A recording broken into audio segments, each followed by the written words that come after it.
Sorotan lainnya, cekcok terjadi antara pengendara mobil dan petugas Dishub Jakarta Selatan di kawasan Setiabudi. Menolak mobilnya dihentikan, pengendara nekat melajukan kendaraannya dan membuat petugas Dishub terbawa di kap mobil. Kenapa?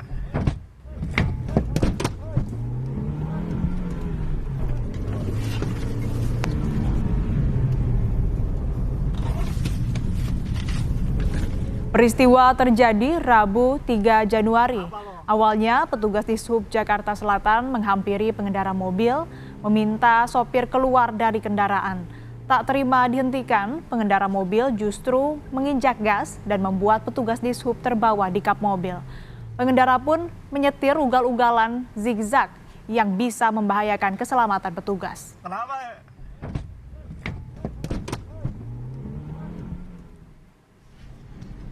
Yan Iskandarsyah, petugas Dishub yang terbawa di atas kap mobil, mengaku terpaksa melompat ke atas kap karena nyaris tertabrak.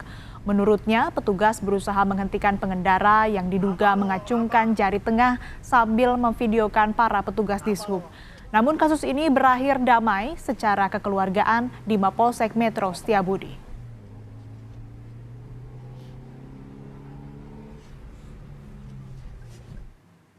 Balik mundar-balik 4 kali gitu, dia sambil merekam video sambil mengacungkan jari tengah. Maksudnya petugas tuh berinisiatif untuk menanyakan, untuk mengklarifikasi maksud dan tujuan apa merekam dan mengacungkan jari tengah. Tapi ya beliau tidak kooperatif. Pengemudi ini mencoba untuk melaju kendaraannya. Ketika saya dekati, beliau langsung tancap gas, sehingga saya dengan refleks megang wiper.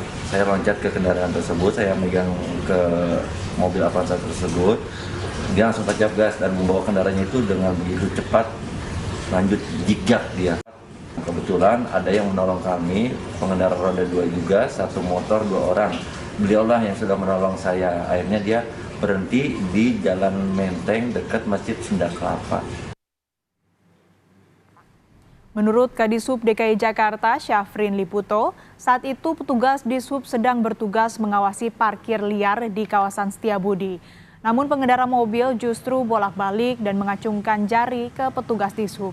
Saat petugas menanyakan maksud pengendara, sopir tersebut tidak kooperatif dan malah tancap gas membuat petugas Dishub terbawa di kap mobil. Menghentikan kendaraan tersebut dalam rangka menanyakan apa maksud dan tujuan yang bersangkutan mengacungkan jari telunjuk tengah ke petugas, tetapi yang bersangkutan tidak kooperatif, bahkan secara perlahan mulai melajukan kendaraannya, dan bersamaan ada petugas kami yang berada di tengah itu terpaksa harus melompat dan berada di kap mobil yang bersangkutan. Jika dilihat dari video yang bersangkutan berusaha untuk menjatuhkan petugas kami dengan melakukan zigzag. Beralih ke sorotan lain, Saudara, Komnas Perempuan mendesak Kepolisian Polres Metro Bekasi Kota untuk menahan pegawai BNN berinisial AF yang diduga melakukan KDRT terhadap istrinya sendiri berinisial YA. Menurut Komnas Perempuan, desakan penahanan ditujukan agar korban tidak lagi mengalami kekerasan berulang yang lebih buruk dari terduga pelaku. Ini merujuk pada pola dan eskalasi kekerasan yang dialami korban sejak tahun 2021 hingga 2023. Ini yang di BNN ya, Bu? Kami meminta agar ketika cukup bukti, sebaiknya pelaku itu ditahan. Pertama, untuk mencegah kekerasan itu tereskalasi.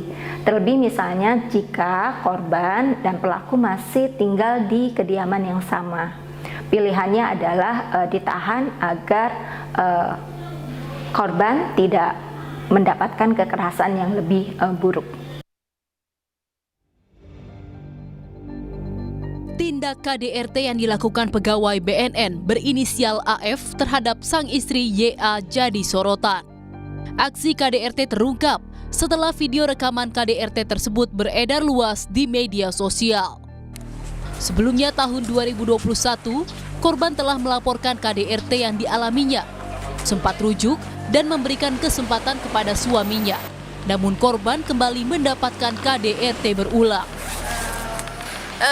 Saya sangat trauma dan sekarang 2 anak saya sama suami, saya cuma minta untuk